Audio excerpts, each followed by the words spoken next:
everybody. Thank you for being here. I'm going to go through the roll. I'm a little concerned, David, or a member of the staff, did we come up with a quorum? My sheet shows we only have 5 members attending. Are we okay?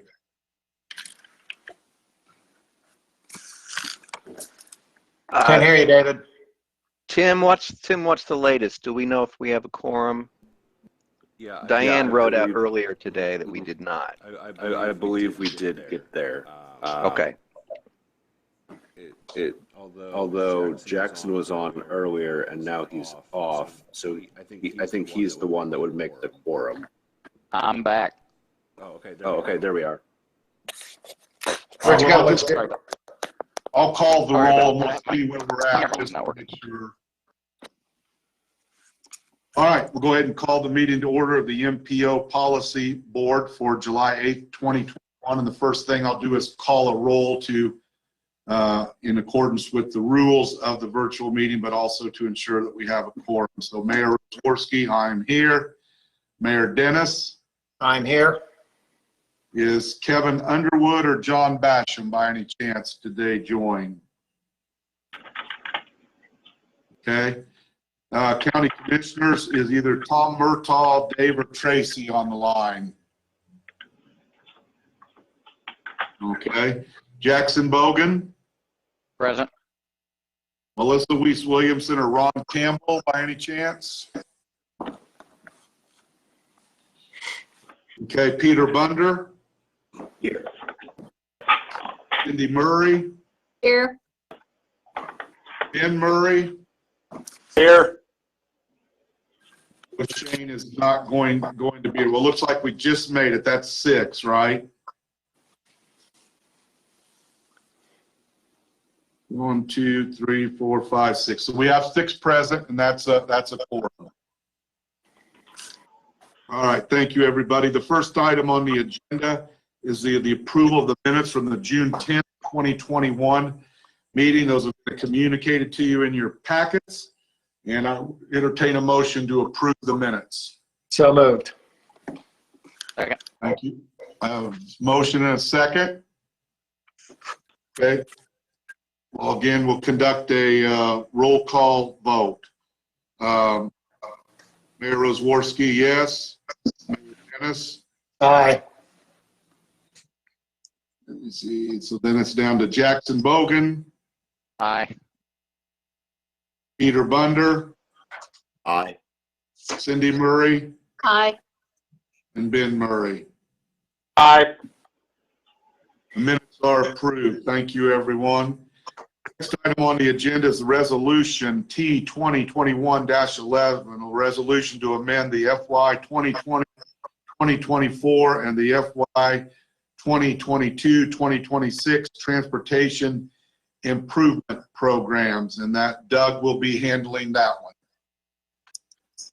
Good afternoon. We have received a request from the Wabash Center to program 2 replacement minivans.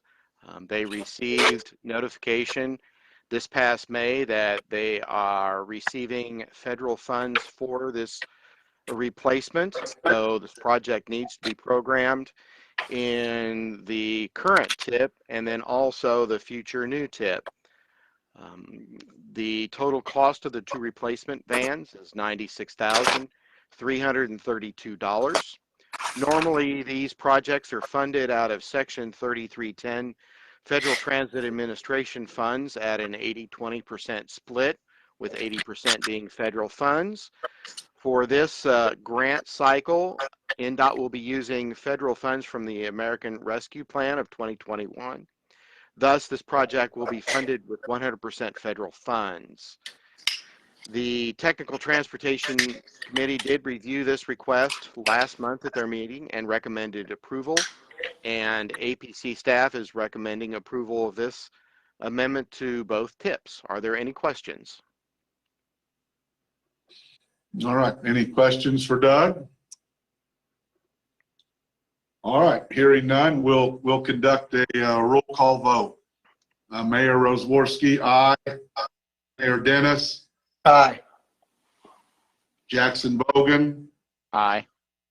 Peter Bunder, Aye. Cindy Murray, Aye. Ben Murray. Aye. Motion carries. The amendments are approved. Okay, thank you. All right, next item on the agenda is Resolution T21-12, resolution regarding electronic meeting policy, and David will be handling that one. Thank you, Mayor. If you recall, last month, there was a pretty clear consensus demonstrated by this body. There's a desire to continue to be able to meet virtually, I think, based on the nature of the work that's done here and the length of the meetings and a variety of other things. This committee probably is particularly well suited to continue to meet virtually. We weren't completely sure last time as to the legality of that. Given that the governor's emergency order for electronic meetings has run out. I did meet with Attorney Eric Burns, who is the counsel for the Area Plan Commission, and discussed the makeup and the work and the tasks of this board, and was assured that we can continue to meet virtually as long as we put it together in writing by virtue of a resolution, which you have in your packet, which may be the 6th or 7th page in your packet. The bylaws that govern this board are silent to the matter. They only say that the board is to meet monthly. And so it was Eric's opinion that we can put together this resolution and make it official that this will be a virtual meeting board from now on. So that resolution is there for your consideration. All right, thank you, David, for meeting with the attorney and for that explanation. I hope you've all had a chance to look at that resolution. And I think this certainly was the consensus of the group last time. So questions or comments, I would entertain a motion for resolution 2021-12. So moved. Second. I have a motion and a second. Any further discussion? All right, Mayor Rosworski, I vote aye. Mayor Dennis. Aye. Jackson Bogan. Aye. Peter Bunder. Aye. Cindy Murray. Aye. Ben Murray. Aye. Resolution passes. All right, thank you, everyone. Item on the agenda is the APC progress report. The first item underneath that is the MPO update pertaining with the South Shore Clean Cities Partnership. And Tim will be handling that one. So this is something that we brought up at our last meeting, and at that time it was kind of some background information for you guys. And we had decided that we would try to get together some of the stakeholders with the elected officials and try to meet and discuss this a little further so we can kind of figure out what potential issues are and whether or not we want to formally pursue a partnership with South Shore Clean Cities. And so I've been trying to reach out to people about that. The thing is, though, I'm not sure that I have all the right people that I'm reaching out to. So I'm going to go ahead and send out another email after we're done here today to everyone that I have currently on my list. So I'd really appreciate it if you would look out for that email, and when you do get it, if there's anyone that you notice that I'm missing that we would like to add to this, that would be great, and then hopefully we can get something up to put together even a time to meet and talk about some of this stuff so we can just have a clear direction on how we want to pursue this. So that's where we're at with this right now. We're kind of in a holding pattern. Are there any further questions for me?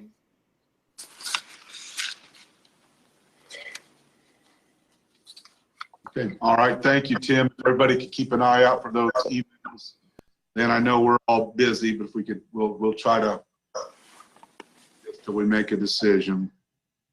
Next on the agenda is the Climate Action Plan Survey, and it looks like Doug and Maureen will be handling this. Hello again.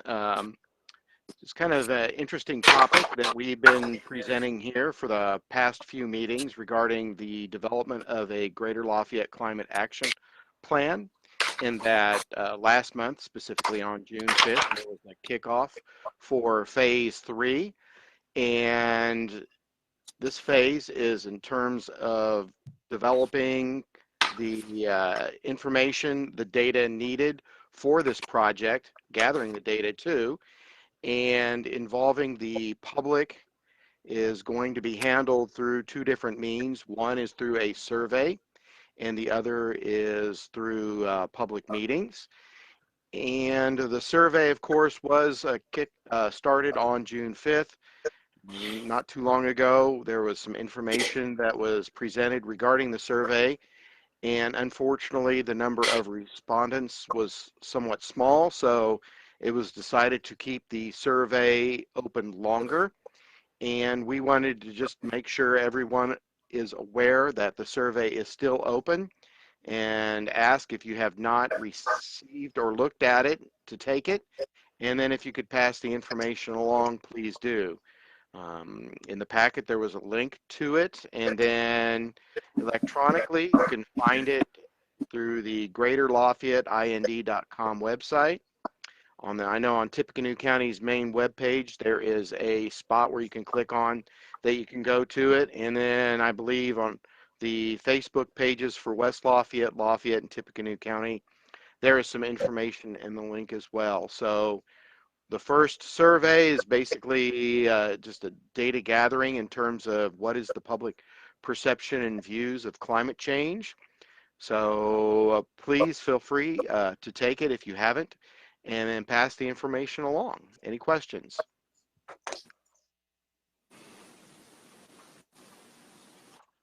All right, thank you, Doug, for that information. We'll all try to keep working to get that out there. I was a little surprised, as much as originally there been about doing the number of people taking the survey was so small. Mm-hmm. All right, well, we'll move on then. Looks like you're still up with the TIP status update. Yeah, this is another continuing saga of developing the new TIP, in that once again we were asked to add additional information to it, even though the TIP has been approved, adopted. This is basically a request from Federal Highway Administration and also the Indiana Department of Transportation. Federal regulations require state DOTs, as the staff report mentions, to conduct an evaluation of road projects, specifically if they have used emergency repair funds. NDOT did conduct this review recently and did find a number of projects that use these funds, and the attached map shows those locations. Federal Highway Administration is specifically interested in those projects that have used these funds 2 or more times at the same location. And believe it or not, there was one project in southern Indiana that emergency repairs were needed, and for basically the same thing. Even though there was no projects in our area, specifically the one that comes to mind was the emergency that happened on I-65. That was used, NDOT used regular federal funds for that, and not these emergency repair funds, so that project does not show on this. All the MPOs were asked to program this information into the TIP, all of our TIPs. So the proposal for us, as reported in the staff report, is to add some additional wording in the project selection and priorities chapter, and then add a new appendix. And this will be done in the new appendix. We will add additional verbiage, and then also this map. Since this is more than just changing a few words, we thought some official action should be taken, and we propose to handle this through a TIP modification instead of a full TIP amendment. So we're interested to hear your feedback if this is the process that we should use. We wanted some official action, figured that a TIP modification would be probably proper since this is just adding a little bit of information and not a whole big project or a lot of information. So please let me know your feedback. That's perfectly fine with me based on what you presented today. I think that's appropriate. And I'm fine with it.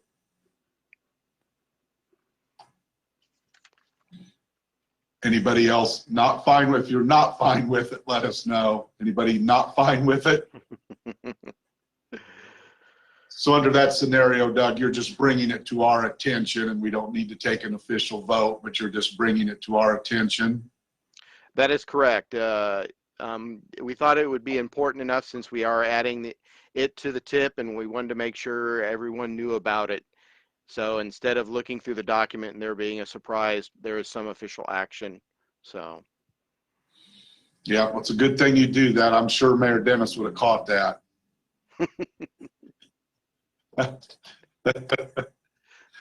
So, all right. Well, thank you for bringing that to our attention, and it certainly sounds like you handled it appropriately. So thank you for your efforts. Next is the NDOT 18-month letting list. And that'll be me again. There are a lot of projects on the list, as you can see, at 2 pages. Looking down the list on the first page, pretty much no changes. In August, there's just 1 project, and in September, there are 4. Specifically, the one in September are dealing with bridge maintenance projects. October, we have 1 project. This is US 52 bridge replacement over Indian Creek, and the information I have is that this is located just west of Klondike Road. In November, we still have the big I-65 widening project. You see there's a bunch of little projects that are related to that, still on track. Going to the second page, in January, there is the Sagamore Parkway Trail project that's still on track.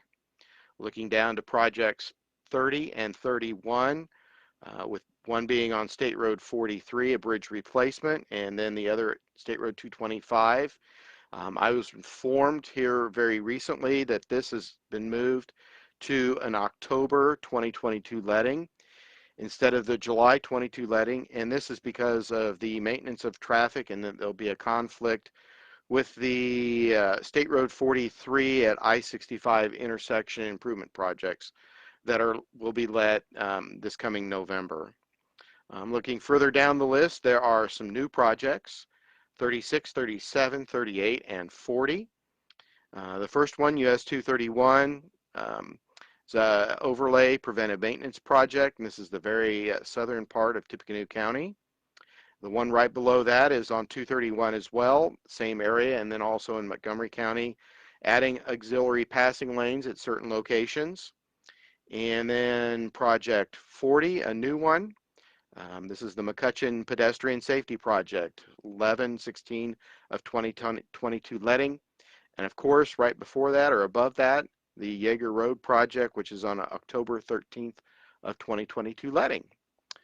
Any questions or comments?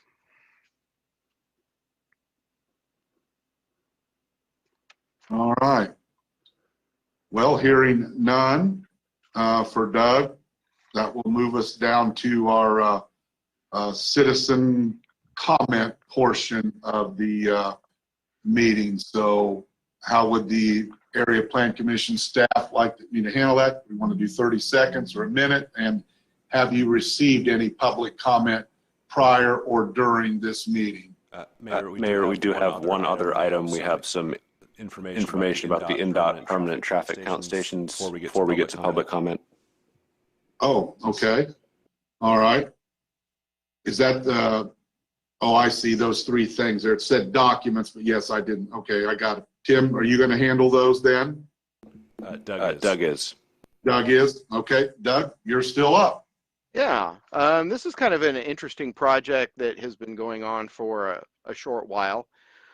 As you may or may not know, NDOT has 3 locations in Tippecanoe County that collect traffic count data every day for the entire day. So they run nonstop.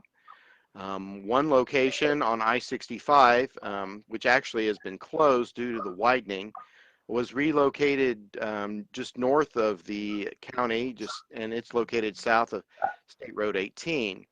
There is one traffic counter on Sagamore Parkway, and it is just west of Paramount Drive. And there is another counter. The third one is located on US 231 South by County Road 800 South. Now, we've all noticed last year an impact with COVID on traffic, and we figured, well, let's see what actually happened. So these three locations actually give us a good idea of what has happened because of the virus. The first count location shown up on the screen is for Sagamore Parkway West, and the count information is 2017 through basically early June of 2021. What I'd like to specifically point out is the lines in red are the counts that were taken last year, and then you can see basically mid to late March, and then in April a significant drop in traffic. Basically, yes, there was an impact on Sagamore Parkway. What is interesting is that right before that, on Friday, March the 13th, there's a significant amount of traffic on 52 or Sagamore Parkway, almost 28,000 vehicles a day. And looking to the right, there was a significant drop then on August 11th. And then you can see a significant drop then Thanksgiving, and then also on Christmas. Looking at the lines, I know there's a lot of information here, but the dark purple lines are basically 21 counts. As you can see on the graph, traffic on this spot on Sagamore Parkway is basically back to the same number as it was pre-pandemic. Looking at the next traffic location, if you can scroll down, Tim. This is on US 231 South. As you can see again, looking at the red line, basically again in March and April, you see a significant drop. And then the counts on 231 continuing out throughout the year basically did increase, but not as much as it was in 2017 or 2018. When you get a chance to look at this in more detail, it's interesting, 2019 counts are actually lower than 2017 and 2018. Now, the dark purple or dark blue lines, of course, are the 2021 counts, and they have not yet came back to the 2017 or 2018 count level, but are getting there. I suspect that sometime later this year, they will be back to the pre-pandemic level. And of course, for the last one, which is on I-65, again, no surprise here. You can see that little like claws or jagged teeth, the red, significant drop on I-65. Then again, it's rather interesting. The drop there was on July 4th. Yes, people did listen and did not travel for the 4th of July weekend. And then again, Thanksgiving weekend and Thanksgiving and then Christmas, there was a significant drop in travel. Especially on Thanksgiving and Christmas, you can see in previous years the significant increase in traffic for those two time periods. But for the pandemic, they were significantly down. So we did actually have people listen and not drive. If you look at the purple lines for this year, you see a couple drops, and those were weather related, but yet if you look at the other one through February, March, and April, that they are basically back to pre-pandemic levels. So we thought this would be some interesting information that we came across that we are continuing to track, that you may find interesting, traffic, what actually did happen during the pandemic and what has happened since.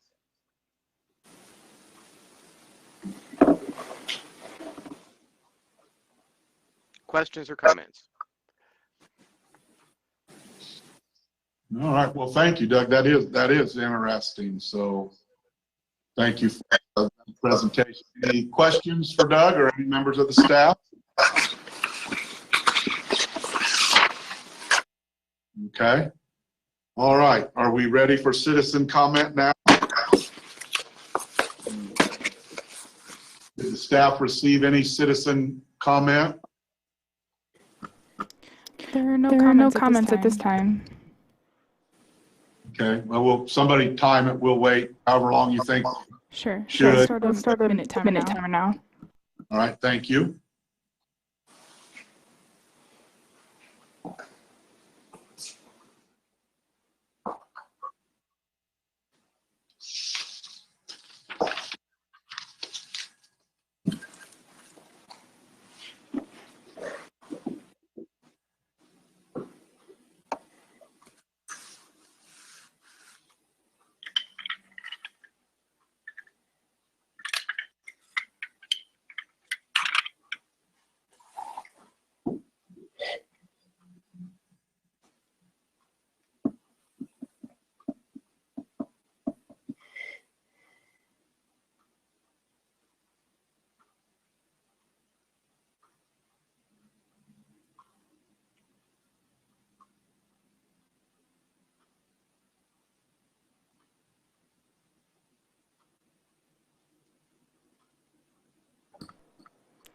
All right. It's been a minute, and there's still no comments on YouTube or Facebook.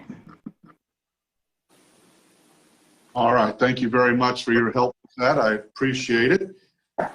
Hearing no public comment, our next meeting is on August the 12th. As we know, it will be virtual going forward, so it's on August the 12th of 2021.